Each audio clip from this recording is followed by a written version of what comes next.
പത്മനാഭസ്വാമി ക്ഷേത്രത്തിലെ സ്വർണം നഷ്ടമായിട്ടില്ല. ശ്രീ പത്മനാഭസ്വാമി ക്ഷേത്രത്തിലെ സ്വർണ്ണമോഷണത്തിൽ പോലീസ് റിപ്പോർട്ട് തള്ളി ഭരണസമിതി. റിപ്പോർട്ട് തയ്യാറാക്കിയ ഉദ്യോഗസ്ഥനെതിരെ നിയമ നടപടി സ്വീകരിക്കണമെന്നും ക്ഷേത്രത്തിൽ നിന്ന് വിലപിടിപ്പുള്ളതൊന്നും നഷ്ടമായില്ലെന്നും ഭരണസമിതി അറിയിച്ചു.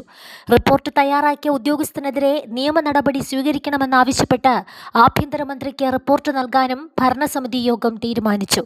പത്മനാഭസ്വാമി ക്ഷേത്രത്തിൽ നിന്ന് വിലപിടിപ്പുള്ള ആഭരണങ്ങൾ നഷ്ടമായെന്നതും സുരക്ഷാ വീഴ്ച സംഭവിച്ചെന്നും ഉൾപ്പെടെയുള്ള റിപ്പോർട്ടുകൾ അടിസ്ഥാനരഹിതവും തെറ്റുമാണെന്ന് ക്ഷേത്ര ഭരണസമിതി വ്യക്തമാക്കി.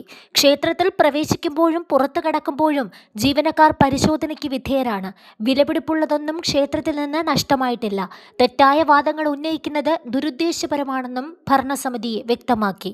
പോലീസ് റിപ്പോർട്ടിനെ കുറിച്ച് ക്ഷേത്ര ഭരണസമിതിയോട് മന്ത്രി കെ മുരളീധരൻ വിശദീകരണം തേടിയിരുന്നു.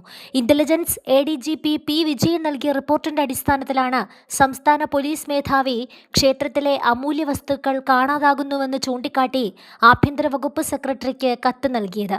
എന്നാൽ റിപ്പോർട്ടിലെ ആരോപണം അടിസ്ഥാനരഹിതമെന്നും സുരക്ഷാ വീഴ്ചയില്ലെന്നും കാട്ടി ക്ഷേത്രം എക്സിക്യൂട്ടീവ് ഓഫീസറുടെ വിശദീകരണം.